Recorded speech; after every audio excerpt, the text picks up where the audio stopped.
নমস্কাৰ মই ৰিমজিম পাঠক আপোনালোক সকলোকে স্কৰডিমিলৈ স্বাগতম জনাইছো ওয়েলকাম টু স্কৰডিমি মোৰ পিছফালে আপোনালোকে দেখিছে কি দেখিছে সোশ্যাল সায়েন্স ওকে সো আমাৰ যি কোনো এক্সামৰ কাৰণে এডিআৰই হোক আসাম পুলিচ হোক বা আগন্তুক যিয়ে পৰীক্ষা নাহক কিয় অলৰেডি যিমানবোৰ অসম চৰকাৰৰ যিমানবোৰ পৰীক্ষা হৈ গৈছে তাত এটা সাবজেক্ট এটা থাকে যেটো সোশ্যাল সায়েন্স বুলি কয় ৰাইট জিকে এণ্ড সোশ্যাল সায়েন্স তো হে সোশ্যাল সায়েন্সৰে আজিৰ পৰা এটা আমি সিৰিজ ষ্টাৰ্ট কৰিম এটা সোশ্যাল সায়েন্স বুলি যদি সমাজ বিজ্ঞানৰ কথা কওঁ তাত আমাৰ কি থাকে সমাজ বিজ্ঞান বুলি কোৱাৰ লগে লগে তাত কি থাকিব প্ৰথমটো থাকিব ধৰি লওক হিষ্ট্ৰি থাকিব ৰাইট অৰ্থাৎ ইতিহাসৰ কথা থাকিব হিষ্ট্ৰি বুলি কোৱাৰ লগে লগে আমি যদি সোশ্যাল সায়েন্সখন আমাৰ যদি অসমৰখন সেৱা বৰ্ডৰখন ফলো কৰো ইয়াতে আমি ইণ্ডিয়ান আৰু আসাম হিষ্ট্ৰি পাম ঠিক আছে তাৰোপৰি আমি যদি এনসিআৰটি খন ফলো কৰো তাতে অকমান ওয়াৰ্ল্ড হিষ্ট্ৰিও চাব লাগে মই এইখিনিও কভাৰ কৰিম বাৰু তাৰপাছত জিওগ্ৰাফি থাকে জিওগ্ৰাফিত ওয়াৰ্ল্ড থাকে ইণ্ডিয়া থাকে আৰু আসাম জিওগ্ৰাফি থাকে ৰাইট তাৰপাছত সোশ্যাল সায়েন্স বুলি ক'লে পলিটিক্যাল সায়েন্স থাকে আৰু ইকনমিক্স থাকে ওকে সো মুঠতে ক্লাস 6 ৰ পৰা ক্লাস 10 লৈকে সোশ্যাল সায়েন্সৰ যিখিনি ইম্পৰ্টেন্ট হয় যি আগন্তুক আমাৰ এক্সামবোৰৰ কাৰণে মই তেনেকে এটা সিৰিজ এটা ষ্টাৰ্ট কৰিম আজিৰ পৰা তো আজি হ'ব জিওগ্ৰাফি মানে এনেকুৱা নহয় যে সোশ্যাল সায়েন্সৰ সব মিক্স কৰি লৈ আহিম এতিয়া জিওগ্ৰাফি বুলি ক'লে বেলেগ হ'ব হিষ্ট্ৰি পলিটিক্যাল সায়েন্স ইকনমিক্স বুলি ক'লে বেলেগ হ'ব ৰাইট তো তেনেকুৱাকে প্ৰত্যেকটো তাৰ মাজতো যিবোৰ সাবজেক্ট আছে সেই প্ৰত্যেকৰে বেলেগ বেলেগকে ক্লাস লৈ আহিম যেনেকে আজি জিওগ্ৰাফিৰ পাৰ্ট 1 এতিয়া পাৰ্ট 1 মানে এটা চ্যাপ্টাৰ বুলি ধৰি লওক জিওগ্ৰাফিৰ যেনেকে যদি 6 ৰ পৰা ষ্টাৰ্ট কৰি আছো ক্লাস 6 ত জিওগ্ৰাফিৰ ফাৰ্স্ট চ্যাপ্টাৰটোৱে হৈছে সোলাৰ সিস্টেম সৌৰজগত তো তাত মানে কি হয় মেইনলি 6 7 ত আমি ওয়াৰ্ল্ড জিওগ্ৰাফি খিনি পাও তো সেই ওয়াৰ্ল্ড জিওগ্ৰাফি খিনি জিওগ্ৰাফি বুলি কৈছো মানে ইয়াতে একো মেনশন কৰা নাই ওয়াৰ্ল্ড ইণ্ডিয়া আসাম তো তেনেকুৱাকে পঢ়ি যাম আমি মেনশন নকৰিলো আজি ওয়াৰ্ল্ড জিওগ্ৰাফি আমি ষ্টাৰ্ট কৰিম ওকে ওয়াৰ্ল্ড জিওগ্ৰাফিৰ পৰা ষ্টাৰ্ট কৰিম এতিয়া আজিৰ যেটো আমাৰ টপিক হ'ব হেতু হ'ব সোলাৰ সিস্টেম এতিয়া আপোনালোকৰ মাজত ম্যাক্সিমাম এনেকুৱা আছে যোনে সোলাৰ সিস্টেম অলৰেডি পঢ়া শেষ সোলাৰ সিস্টেমৰ গুটেইখিনি জানে তো যদি জানেও এনেকুৱা এবাৰ যদি ক্লাসটো চাই এনেকুৱা এটা বা দুটা হলেও কথা ওলাব যেটো আপোনালোকে হয়তো নাজানিছিলে ঠিক আছে বা পাহৰিছিলে ৰিভিজন হ'ব এটা আৰু যি সকলে নাজানে তেওঁলোকৰ কাৰণে কি হ'ব এটা আজি মানে নতুন টপিক এটা সোলাৰ সিস্টেম এতিয়া নতুন টপিকটো নহয় পঢ়িব লাগে এক্সামৰ কাৰণে তো কেনেকে পঢ়িম সোলাৰ সিস্টেমৰ কোনবোৰ বস্তু চাব লাগিব জিওগ্ৰাফি বুলি ক'লে বা সোশ্যাল সায়েন্স বুলি ক'লে মেইনলি কোনবোৰ বস্তু চাব লাগিব সেইখিনি একচুয়ালি আপোনালোকক বুজাবৰ কাৰণে কেনেকে পঢ়িব লাগিব সেইখিনিৰ কাৰণে এই সিৰিজটো ষ্টাৰ্ট কৰা গৈছে ওকে কিবা প্ৰবলেম থাকিলে জনাব আৰু কেনেকুৱা টপিকৰ আপোনালোকক ক্লাস লাগে সেইখিনি জনাবলৈ নাপাহৰিব তো ইয়াতে চাওক ইয়াতে আমি কনসেপ্টটো বুজিম ক্লাসত এনেকুৱা নহয় এমসিকিউজ কৰি যাম বা কেৱল কনসেপ্ট ক্লাসে কৰি যাম দুটাই আমাৰ কাৰণে প্ৰয়োজনীয় এমসিকিউজ প্ৰেক্টিস কৰিব লাগিব যদি কনসেপ্ট ক্লিয়াৰ না থাকে এমসিকিউজ কৰিব নোৱাৰিব যি কোনো এক্সামৰ কাৰণে আপোনালোকক যে কোৱা হয় যে কনসিস্টেন্সি মেইনটেইন কৰিব লাগে তেনেকুৱা তাৰ লগত এটা খুব ইম্পৰ্টেন্ট হৈছে এমসিকিউজ প্ৰেক্টিস কৰিবই লাগিব যিমান এমসিকিউজ প্ৰেক্টিস কৰিব হিমানে আপোনালোকৰ মানে প্ৰেক্টিস টাইপ হ'ব আৰু এক্সামত ভুল কৰাৰ চান্সটো খুব কম থাকে কিন্তু ইয়াৰ লগত এমসিকিউজ অকল প্ৰেক্টিস কৰি থাকিলে নহব কনসেপ্ট ক্লিয়াৰ কৰি পেলাইহে এমসিকিউজ প্ৰেক্টিস কৰিব লাগিব ওকে সো গৈছো সোলাৰ সিস্টেম এতিয়া সোলাৰ সিস্টেম বুলি ক'লে সৌৰজগতত কি থাকে আমাৰ সৌৰজগতৰ কথা যদি কও সূৰ্যটোক কেন্দ্ৰ কৰি আমাৰ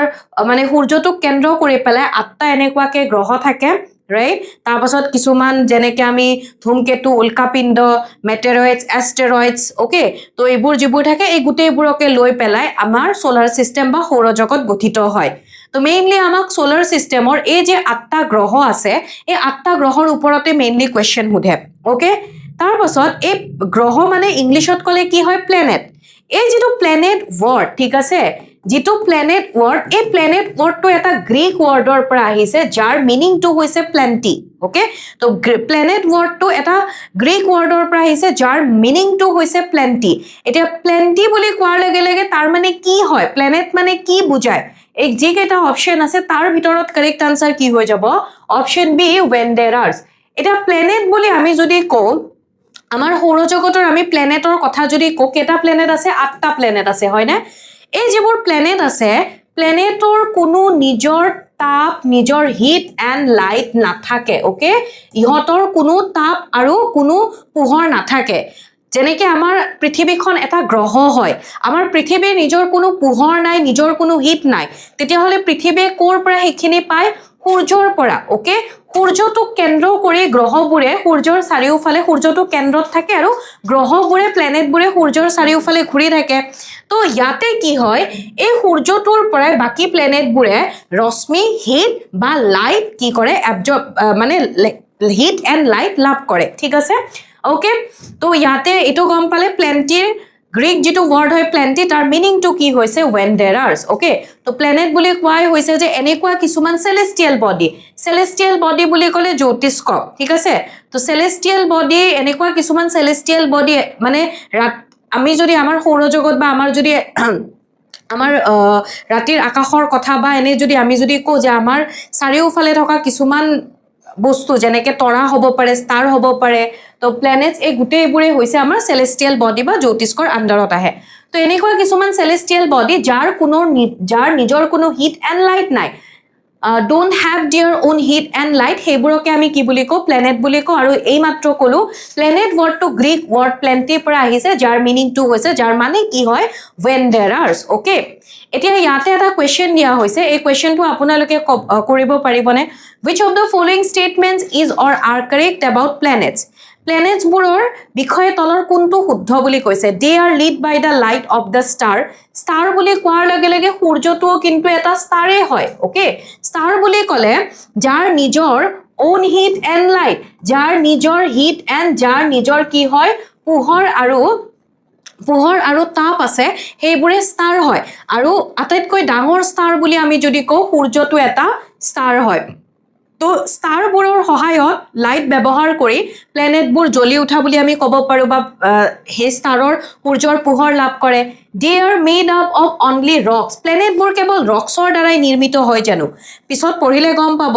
ৰক্সো থাকে গেছো থাকে অ'কে গেছ কিছুমান গেছ হিলিয়াম এনেকুৱা গেছ হাইড্ৰজেন নাইট্ৰজেন এই গেছবোৰো কি হয় প্লেনেট বা গ্ৰহবোৰত পোৱা যায় all planets have their moon সকলো প্লেনেটৰে নিজৰ মুন থাকে নেকি এই কুৱেশ্যনটোৰ আনসাৰ আপোনালোকে অকমান পিছত কৰিব পাৰিব এতিয়া হোল কৰো ট্ৰাই কৰিব আপোনালোকে অকমান পিছত ভালকে কৰিব পাৰিব ওকে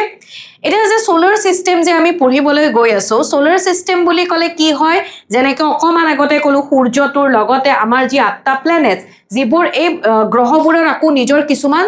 উপগ্ৰহ থাকে স্যাটেলাইট থাকে যেনেকৈ আমি পৃথিৱীৰ কথা ক'লে আমাৰ যে এটা মুন আছে চন্দ্ৰ এটো পৃথিৱীৰ কি হয় নিজৰ এটা স্যাটেলাইট হয় তো তেনেকুৱাকে সকলো গ্ৰহৰ নিজৰ স্যাটেলাইট নাথাকে কিন্তু কিছুমানৰ থাকে সেই সকলোবোৰ স্যাটেলাইট আৰু বাকি যিমানবোৰ সেলেষ্টিয়েল বডিজ আছে সকলোবোৰকে কি বুলি কোৱা হয় সেলেষ্টিয়েল বডি ফৰ এক্সাম্পল এষ্টেৰয়েডছ মেটেৰয়েডছ ওকে ধূমকেতু উল্কা গ্ৰহাণুপুঞ্জ এই সকলোবোৰৰ দ্বাৰাই সোলাৰ সিস্টেম গঠিত হয় সোলাৰ সিস্টেমৰ একেবাৰে কেন্দ্ৰ বা একেবাৰে সেন্টাৰ কি হয় সোলাৰ সিস্টেমৰ একেবাৰে সেন্টাৰটো হৈছে সান যেটো এইমাত্ৰ মই দেখালো যে সান ইয়াতে মাজত থাকিব আৰু চাৰিওফালে গ্ৰহৰ লগতে যিবোৰ গ্ৰহাণুপুঞ্জ মেটেৰয়েড এষ্টেৰয়েডছ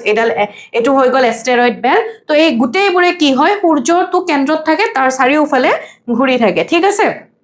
ওকে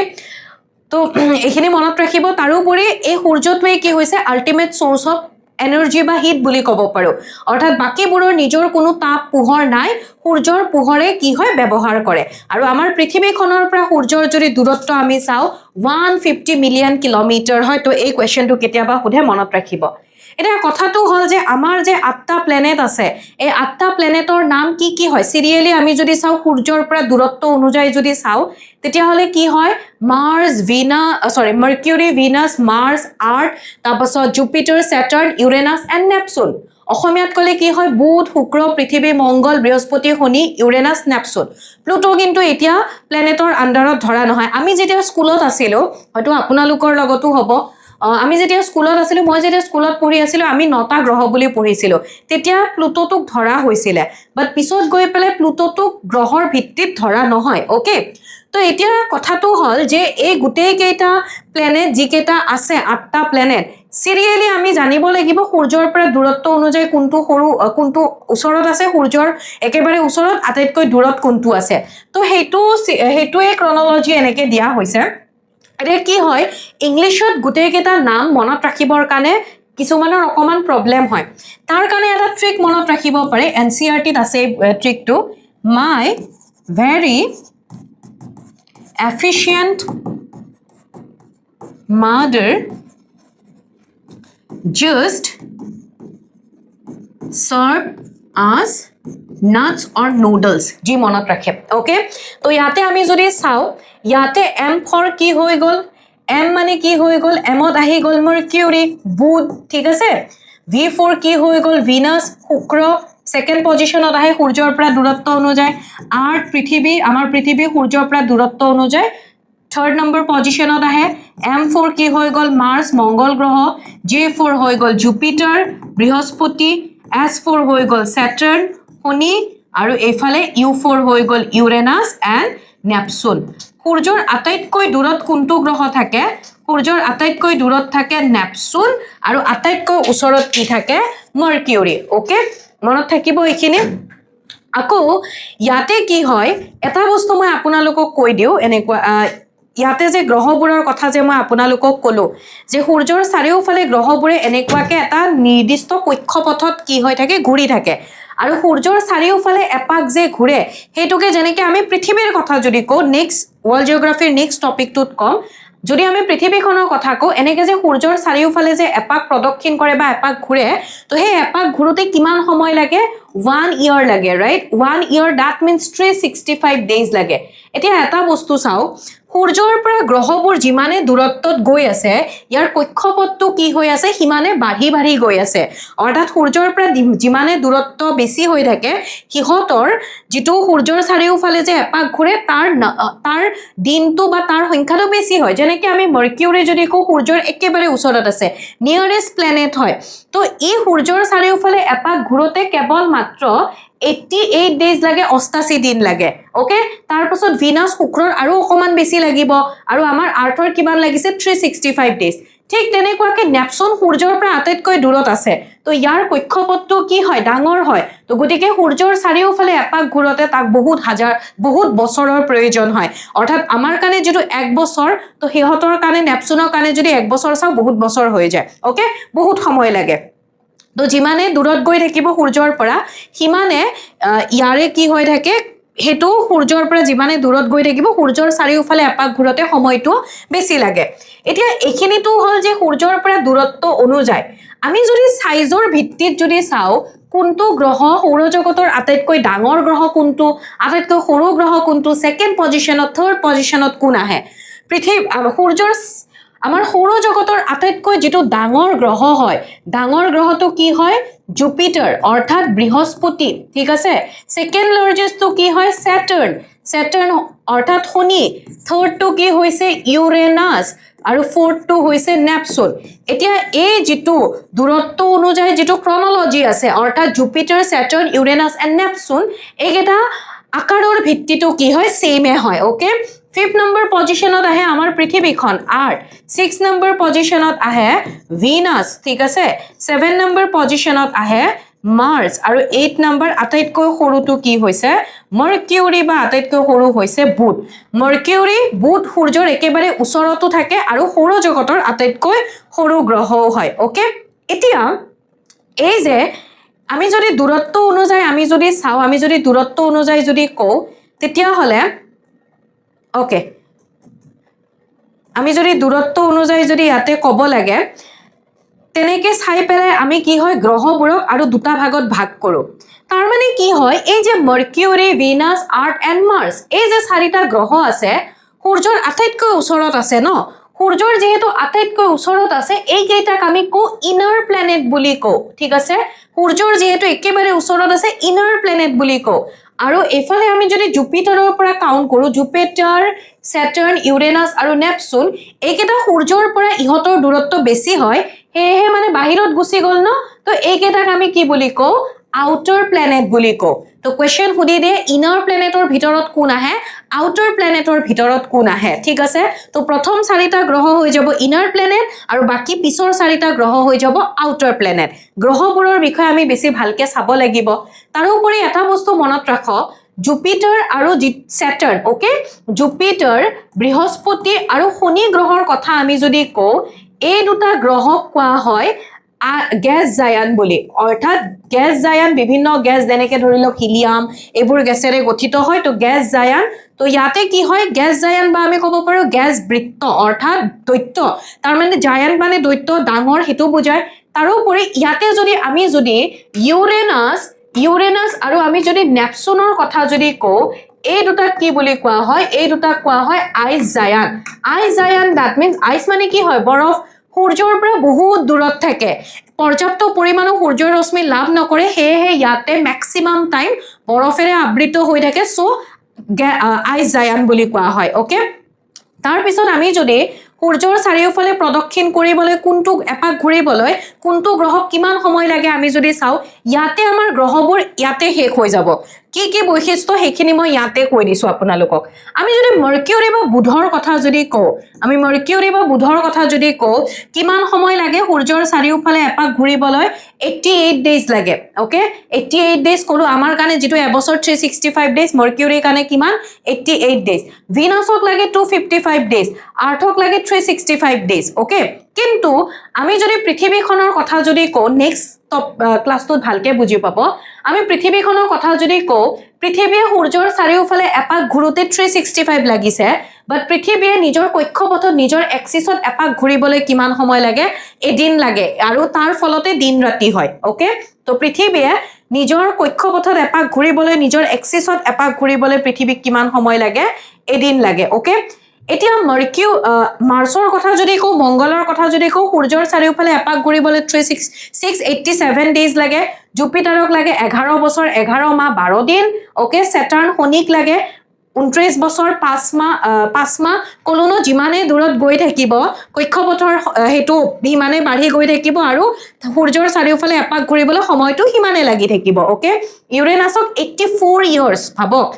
84 ইয়াৰ্স হলেহে ইউৰেনাছে সূৰ্যৰ চাৰিওফালে এপাক ঘূৰি কমপ্লিট কৰে নেপচুনক কিমান লাগে 164 ইয়াৰ্স হলেহে এপাক ঘূৰি শেষ কৰে এতিয়া ইয়াতে এটা বস্তু আহি পৰিব হেতু হৈছে মুনছ মানে হৈছে চন্দ্ৰ কাৰ নিজৰ স্যাটেলাইট থাকে যেনেকৈ আমি পৃথিৱীখনৰ কথা যদি কওঁ পৃথিৱীৰ আমাৰ নিজৰ কি হয় এটা মুন আছে স্যাটেলাইট আছে ৰাইট মুন বুলিয়েতো কওঁ চন্দ্ৰমামা তো তেনেকুৱাকে কি হয় সব গ্ৰহৰে নিজৰ কোনো স্যাটেলাইট নাথাকে আমি যদি মাৰ্চ প্ৰথম দুটা গ্ৰহৰ কথা যদি প্ৰথমটো হ'ব মাৰ্কিউৰি ওকে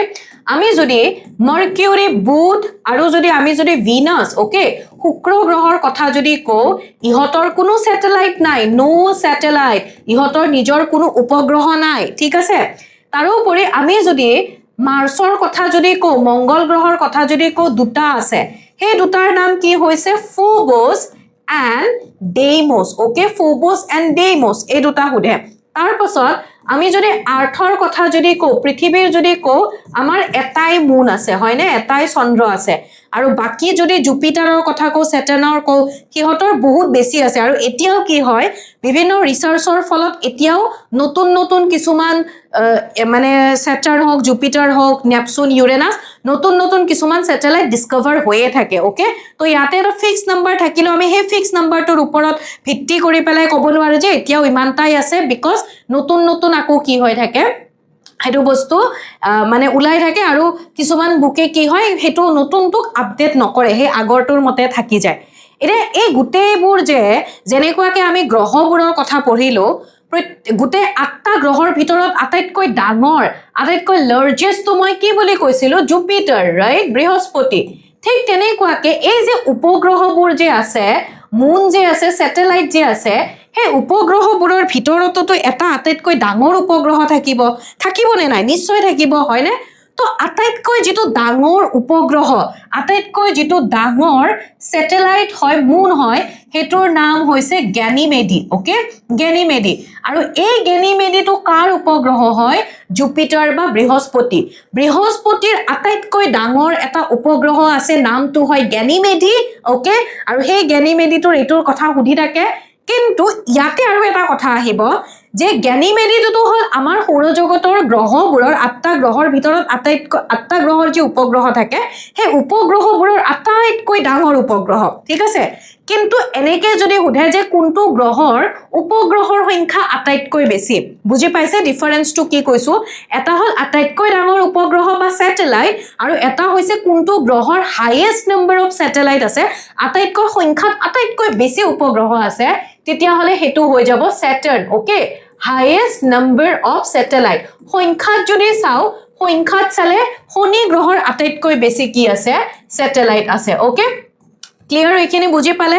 ওকে সো এইবোৰৰ ওপৰত এতিয়া আমি কিছুমান কোৱেশ্চন প্ৰেক্টিস কৰো যদি এইখিনি আপোনালোকৰ ক্লিয়াৰ হৈছে তেতিয়া হলে এইখিনিৰ ওপৰত আমি কিছুমান কোৱেশ্চন প্ৰেক্টিস কৰো তাৰ আগতে মই অকমান দুটামান কথা আপোনালোকক ক্লাছটোৰ বাহিৰত গৈ পেলে আপোনালোকৰ প্ৰয়োজন হোৱাকে আপোনালোকৰ কাৰণে ভাল হ'ব তেনেকে দুটামান কথা ক'ব বিচাৰিছো এটা কথাটো হ'ল যে গম পাইছে যে হিমন্ত বিশ্ব শৰ্মাই যেতিয়া নতুন মন্ত্ৰী সভা গঠন হৈছে তেতিয়া তেখেতে প্ৰেছ কনফাৰেন্সৰ সন্মুখত এটো এনাউন্স কৰিছে যে অতি সোনকালে মানে নেক্সট কামিং 5 ইয়াৰ্ছত 2 লাখতকৈ অধিক চাকৰি বা 2 লাখ জব দিব এটা হে 2 লাখ জব যদি চাও অকল এনেকুৱা নহয় যে এডিআৰিতে ওলাব আসাম পুলিচতে ওলাব গুটেইখিনি মিক্স কৰি পেলাই কৈছে তো এতিয়াও আপোনালোকে গম পায় যে আমাৰ অসমৰ বিভিন্ন ডিপাৰ্টমেন্টত বিভিন্ন ভ্যাকেন্সি ওলাই থাকে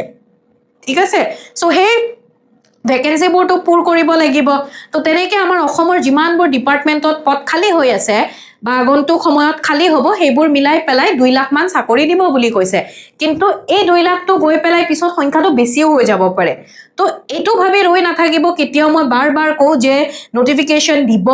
ওলাব ফৰ্ম ফিল আপ ষ্টাৰ্ট হ'ব তেতিয়াৰ পৰা আমি আমাৰ প্ৰিপাৰেচন ষ্টাৰ্ট কৰিম হেতু ভাবে কেতিয়াও ৰৈ নাথাকিব আজিৰ পৰা এতিয়াৰ পৰা ষ্টাৰ্ট কৰক ইয়াতে যেনেকুৱাকে মই আপোনালোকক বস্তুবোৰ পঢ়াই গৈ আছো ইউটিউবত বা আজিৰ পৰা যেনেকৈ সোশ্যাল সায়েন্সৰ এটা সিৰিজ ষ্টাৰ্ট কৰিছো ঠিক তেনেকুৱাকে প্ৰত্যেকটো বস্তু ডেপথত পঢ়িবৰ কাৰণে আমাৰ এপত কিছুমান কোৰ্স আছে যেনেকৈ ইডিআৰই কাৰণে বেলেগ আছে নতুন বেটচ এটাও লঞ্চ হৈছে সিটেটৰ কাৰণে যদি আপোনালোকে সিটেট অহা সেপ্টেম্বৰত হ'ব গৈ আছে জিটিপিজিটিত আছে ৰিসেন্টলি কৈছে যে আমাৰ মানে প্ৰফেসৰ বুৰৰ কাৰণে বা স্কুলতো বহুত ভ্যাকেন্সি আছে ঠিক আছে আসাম পুলিচ হোক আসাম ফৰেষ্ট হোক পিএনআৰডি হোক এনেকুৱাকে কিছুমান আমাৰ এপত বেটচ আছে আপোনালোকে এবাৰ এপটো ভিজিট কৰিব পাৰে নাইবা আকৌ কি হয় যে এই যিমানবোৰ আমাৰ ক্লাছৰ ইউটিউবৰ ক্লাছৰ যি পিডিএফ সেইবোৰ আপোনালোকে এপত পাব এক্সামছ বুলি এটা আছে এপত এক্সামছ আপোনালোকে মক টেষ্ট এটেম্প কৰিব পাৰে ওকে বা ইয়াৰে ফ্ৰী পিডিএফ আপোনালোকে আমাৰ স্কৰডেমি এপটোত লাভ কৰিব বা স্কৰডেমি এপত পাব জাস্ট মই বেলেগ কিবা হোক নহওক এটো বিচাৰিম এপটো ডাউনলোড কৰক আপোনালোকে গৈ পেলাই যিখিনি আমাৰ ফ্ৰী তাতে আছে সেইখিনি আপোনালোকে মানে সেইখিনি বস্তু আপোনালোকে যাতে লাভ কৰে আৰু কেনেকৈ লাভ কৰিব কি হয় তাৰে কাৰণে এই নম্বৰটোত কন্টেক্ট কৰিব পাৰে 9181372998 ওকে ক্লিয়াৰ এটা গৈছো আমাৰ যি টপিক যিখিনি ডিসকাস কৰিলো তাৰ ওপৰত কোৱেশ্চন ডিসকাস কৰো আমাক কৈছে which of the following is not a planet কোনটো প্ল্যানেট নহয় জুপিটাৰ হয় নেপচুন হয় ভিনাস হয় কোন নহয় মুন অৰ্থাৎ চন্দ্ৰটো কি নহয় এটা প্ল্যানেট নহয় তাৰ পাছত কৈছে which planets are known as inner planet প্ৰথম কেটা আছিলে তো কি হ'ব জুপিটাৰ স্যাটাৰ্ন ইউৰেনাস নেপচুন বুলি কলে এই কেটা হৈ যাব আউটাৰ প্ল্যানেট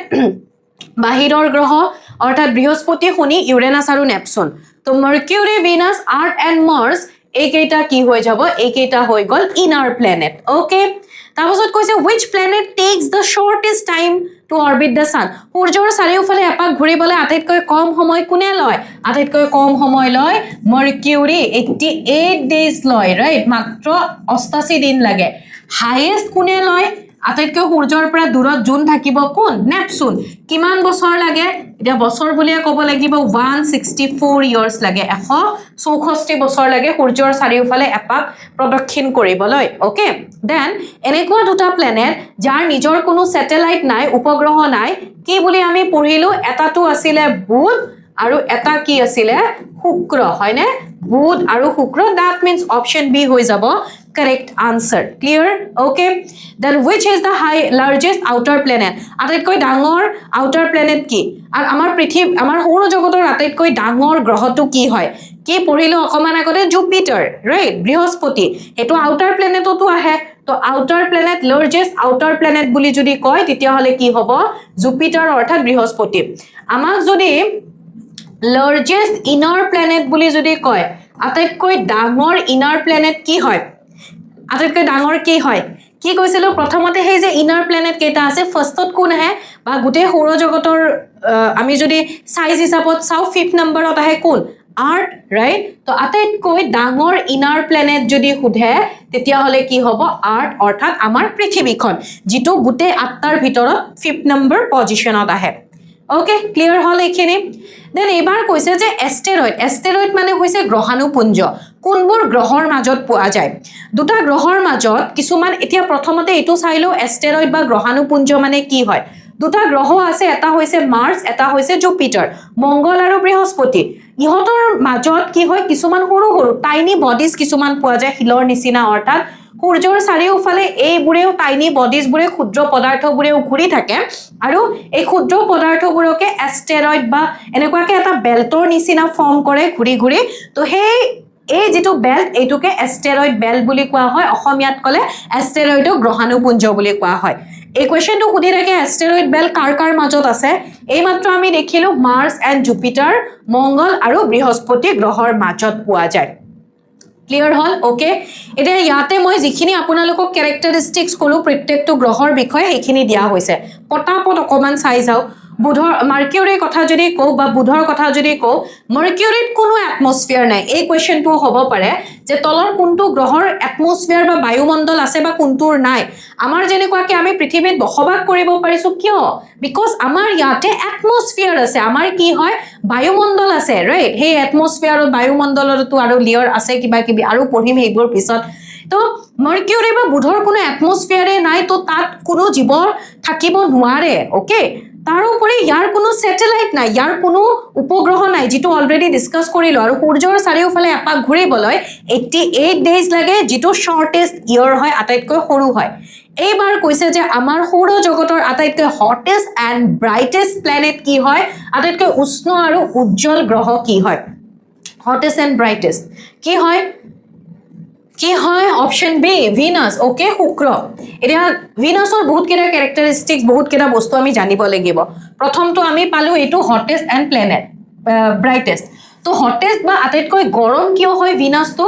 বিকজ ভিনাসৰ যিখন এটমস্ফিয়াৰ সেইখন সালফিউৰিক এসিডৰ দ্বাৰা গঠিত হয় ওকে সালফিউৰিক এসিডৰ দ্বাৰা গঠিত হয় আৰু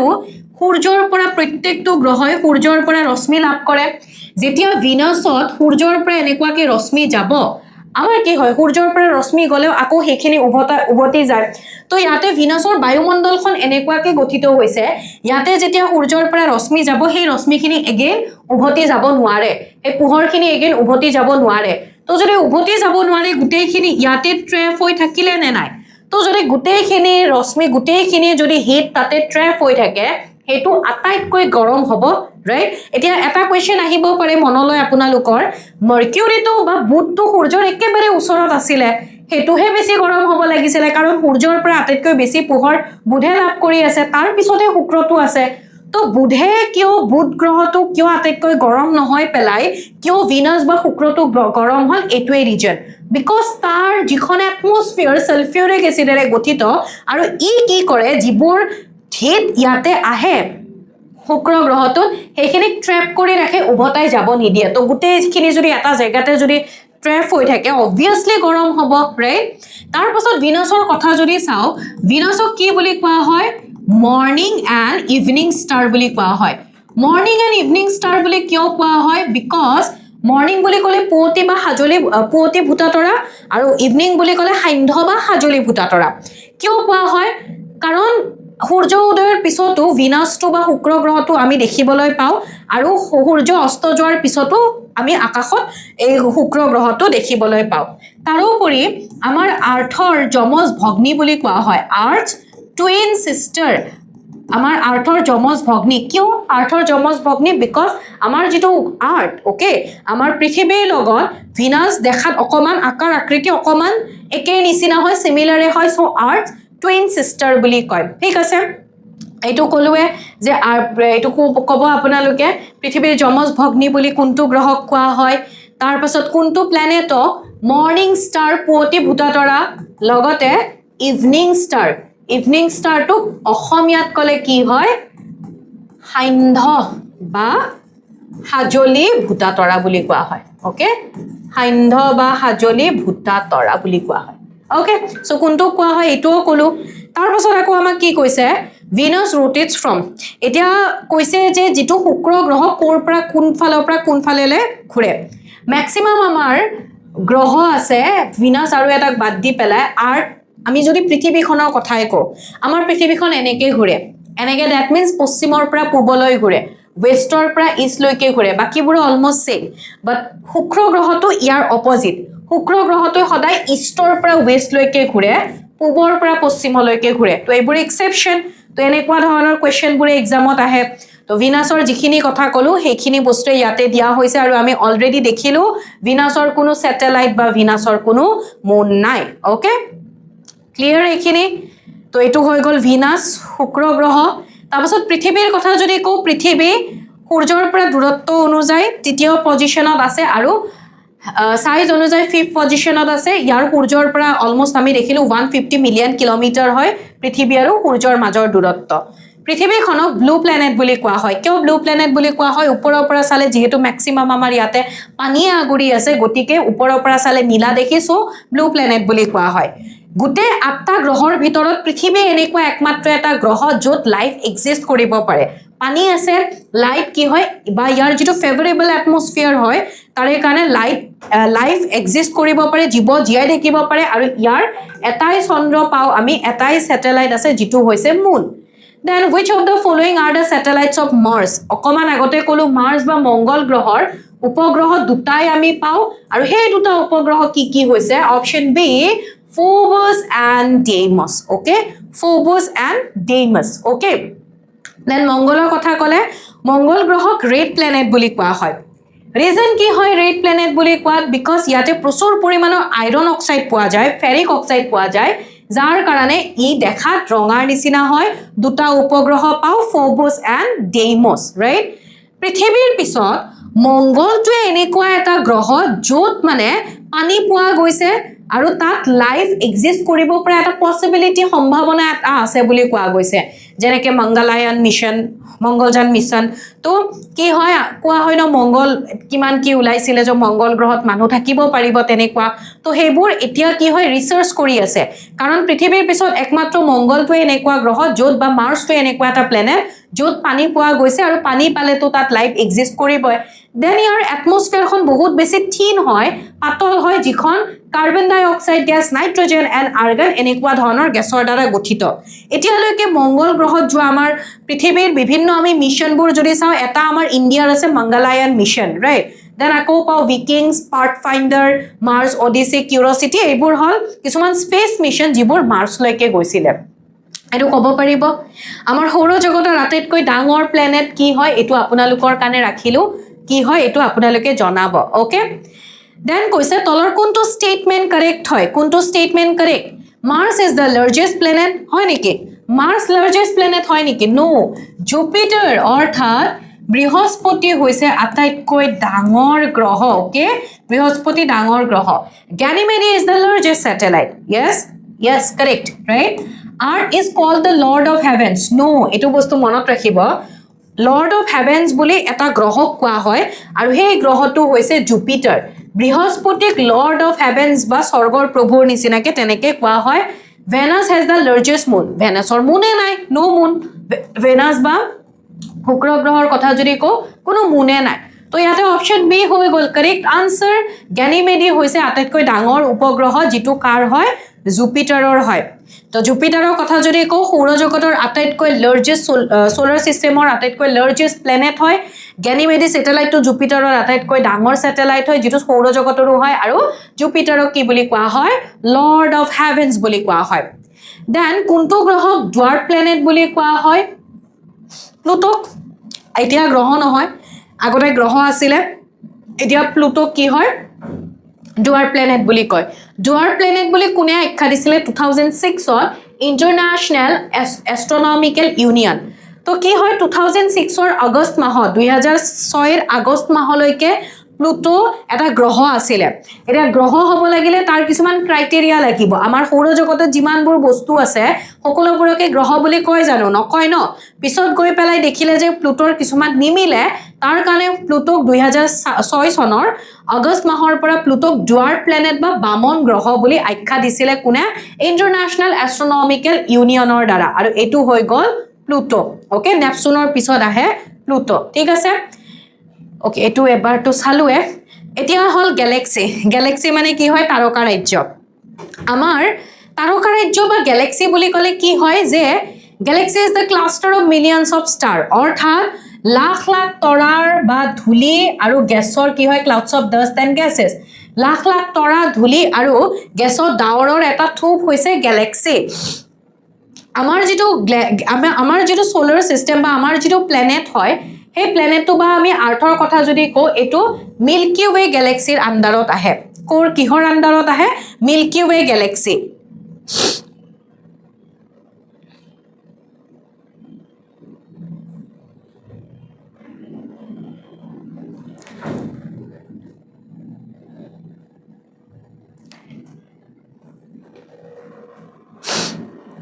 এতিয়া যেনেকুৱাকে আমাৰ গ্যালাক্সি বা আমাৰ তাৰকা ৰাজ্যখন মিল্কি ওয়ে বা হাতীপতি তাৰকা ৰাজ্য হয় ঠিক তেনেকুৱাকে কি হয় আৰু আমি যদি আমাৰ ইউনিভাৰ্সৰ কথা কও আমাৰ ইউনিভাৰ্সত আৰু বেলেগ বেলেগ গ্যালাক্সিও থাকিব পাৰে এভেঞ্জাৰ্স এনেকুৱা মুভিবোৰত দেখাই ন থৰ হিবোৰ তো কি হয় তেনেকুৱাকে বেলেগ বেলেগ গ্যালাক্সিও থাকিব পাৰে এতিয়া চাও আমি যদি কনসিডাৰ কৰো এইখন হৈ গল আমাৰ ইউনিভাৰ্স এইখন হৈ গল আমাৰ বিশ্ব ব্ৰহ্মাণ্ড এই ইউনিভাৰ্সখনত ধৰিলো বেলেগ বেলেগ গ্যালাক্সি বেলেগ বেলেগ তাৰকা ৰাজ্য আছে আমি কোনটো তাৰকা ৰাজ্যৰ অন্তৰ্গত হয় আমি হলো মিল্কি ওয়ে তাৰকা ৰাজ্য বা মিল্কি ওয়ে গ্যালাক্সিৰ আমি অন্তৰ্গত এই মিল্কি ওয়ে গ্যালাক্সিত আকৌ কি হয় বেলেগ বেলেগ সোলাৰ সিস্টেম বেলেগ বেলেগৰ কাৰণে বেলেগ বেলেগ সোলাৰ সিস্টেম থাকিব পাৰে তো আমাৰ কাৰণে কি হয় এটা আঠটা গ্ৰহৰে গঠিত আমাৰ এনেকুৱাকে এটা সোলাৰ সিস্টেম আমি পাও আৰু এই সোলাৰ সিস্টেমত আমি কোনটো গ্ৰহৰ অংশ হয় আৰ ঠিক আছে বুজি পালে তো আমাৰ ইয়াতে কি কৈছে যে আমি আমাৰ যে সোলাৰ সিস্টেম আছে তো সেই সোলাৰ সিস্টেমৰ আৰ্থৰ আমি অংশ হও আৰ কাৰ অংশ সোলাৰ সিস্টেম কাৰ অংশ মিল্কি ওয়ে গ্যালাক্সি আৰু মিল্কি ওয়ে গ্যালাক্সি কি হয় আমাৰ সেই গুটে বিশ্ব ব্ৰহ্মাণ্ডৰ এটা পাৰ্ট হয় ওকে সো এখিনি মনত ৰাখিব আমাৰ গ্যালাক্সিটো কি বুলি যদি সুধে মিল্কি ওয়ে গ্যালাক্সি দেন আহিলো নীল আৰ্মষ্ট্ৰঙৰ ওপৰত কোৱেশ্চন সুধিছে নীল আৰ্মষ্ট্ৰং কোন হয় মুনত চন্দ্ৰত পদাৰ্পণ কৰা ফাৰ্স্ট পাৰসন অৰ্থাৎ মুনত চন্দ্ৰত পদাৰ্পণ কৰা প্ৰথম গৰাকী ব্যক্তি হৈছে নীল আৰ্মষ্ট্ৰং এতিয়া আমাক কোৱেশ্চনটো এনেকে সুধিছে যে নীল আৰ্মষ্ট্ৰঙে কিমান চনত চন্দ্ৰত পদাৰ্পণ কৰিছিলে কিমান চনৰ কেই তাৰিখে 1969 ৰ 20 জুলাই 20 জুলাই তো নীল আৰ্মষ্ট্ৰং প্ৰথম গৰাকী ব্যক্তি যোনে চন্দ্ৰত ভৰি দিছিলে M for moon N for Neil M N এমৰ পিছতে কি আহে মুন সৰি নীল এন তো মুনৰ পিছে পিছে কোন গৈছিলে নীলে গৈছিলে ওকে দেন হু ফাৰ্স্ট ডিসকভাৰ ওকে এটা টেলিস্কোপৰ জৰিয়তে কোনে প্ৰথমতে আমাৰ চন্দ্ৰটো আৱিষ্কাৰ কৰিছিলে আমাৰ যেটো মুন হেতু এটা টেলিস্কোপৰ জৰিয়তে প্ৰথমতে কোনে আৱিষ্কাৰ কৰিছিলে অলমোষ্ট 1609 ত 1609 চনত এটা টেলিস্কোপৰ জৰিয়তে গ্যালিলিয়ে কি হয় আমাৰ মুনটো আমাৰ চন্দ্ৰটো পৃথিৱীৰ যে আমাৰ চন্দ্ৰ আছে হেতুক আৱিষ্কাৰ কৰিছিল দেন আৰ্যভট্ট যেটো হৈছে আমাৰ ইণ্ডিয়াৰ প্ৰথমটো satellite first satellite okay first satellite in India আমাৰ ভাৰতৰ প্ৰথমটো স্যাটেলাইট এই আৰ্যভট্টটো কেতিয়া উৎক্ষেপণ কৰিছিলে কোৰ পৰা উৎক্ষেপণ কৰা হৈছিল কোৰ পৰা লঞ্চ কৰা হৈছিল যদি সুধে ৰাছিয়াৰ পৰা আৰু কেতিয়া উৎক্ষেপণ কৰা হৈছিল 1975 ত ওকে সো মনত থাকিব আমাক যদি আৰ্যভট্টৰ কথা সুধে আৰ্যভট্টটো হৈছে ইণ্ডিয়াৰ ফাৰ্স্ট স্যাটেলাইট যেটো ৰাছিয়াৰ পৰা লঞ্চ কৰা হৈছিল 1975 ৰ ওকে 19 এপ্ৰিলত লঞ্চ কৰিছিল ক্লিয়াৰ হল নে এখিনি বস্তু ক্লিয়াৰ হৈছে এটা নীল আৰ্মষ্ট্ৰঙৰ বিষয়ে এখিনিয়ে দিয়া হৈছে 20 জুলাই 1969 ত ওকে এটো কোৱেশ্চন আপোনালোকে জনাব গ্যানিমেডি কাৰ স্যাটেলাইট হয় ওকে এটো অলৰেডি মই আপোনালোকক কৈছোৱে ডিসকাস কৰিছো আৰু এখিনিত পুনৰবাৰ আপোনালোকক জনাব বিচাৰিছো আপোনালোকে স্কৰডেমি এপটো যদি ডাউনলোড কৰা নাই ডাউনলোড কৰি আমাৰ যিখিনি ক্লাছৰ পিডিএফ থাকে সেইখিনি তাত আপোনালোকে ফ্ৰী পিডিএফ তাত গৈ পেলাই লাভ কৰিব পাৰিব এক্সামছ আছে কিছুমান সেইখিনিও আপোনালোকে লাভ কৰিব পাৰিব ওকে লগতে মোৰ ক্লাছৰ আপডেটছৰ কাৰণে জিকে উইথ ৰিমজিম মেম টেলিগ্ৰাম চেনেলটো জইন কৰিব পাৰে কিছুমান তাতেও PDF এক্সট্ৰাকে দিয়া যায় পোল চলৰ কাৰণে আৰু লগতে স্কৰডেমি টেলিগ্ৰাম চেনেলটো ডেইলি কাৰেণ্ট এফেয়াৰ্ছ এইবোৰৰ কাৰণে বা আন এডুকেটৰ্ছৰ ক্লাছসমূহৰ আপডেটৰ কাৰণে স্কৰডেমি টেলিগ্ৰাম চেনেলটো জইন কৰিব পাৰে চ' আজিলৈ ইয়াতে এৰিছোঁ আশা কৰিছোঁ ভাল পাইছে ক্লাছটো কিবা থাকিলে জনাব পাৰ্ট 2ত পুনৰ লগ পাম বুলি আশা থাকিলে আৰু লগতে কেনেকুৱা টপিক আপোনালোকক লাগে সেই কথাটো আপোনালোকে জনাবলৈ নাপাহৰিব thank you so much and tata bye bye আশা কৰোঁ আজিৰ ভিডিঅ'টি আপোনালোকৰ বাবে সহায়ক হৈছে যদি আপুনি এই বিষয়টো আয়ত্ত কৰিব বিচাৰে আৰু আগবাঢ়ি যাব বিচাৰে তে আমাৰ কম্প্ৰিহেনচিভ কোৰ্ছসমূহৰ এনৰোলমেণ্ট ইতিমধ্যে আৰম্ভ হৈছে পলম নকৰি আমাৰ ডেছক্ৰিপশ্যনত থকা লিংকটোত ক্লিক কৰক অথবা আমাৰ লগত যোগাযোগ কৰিব পাৰে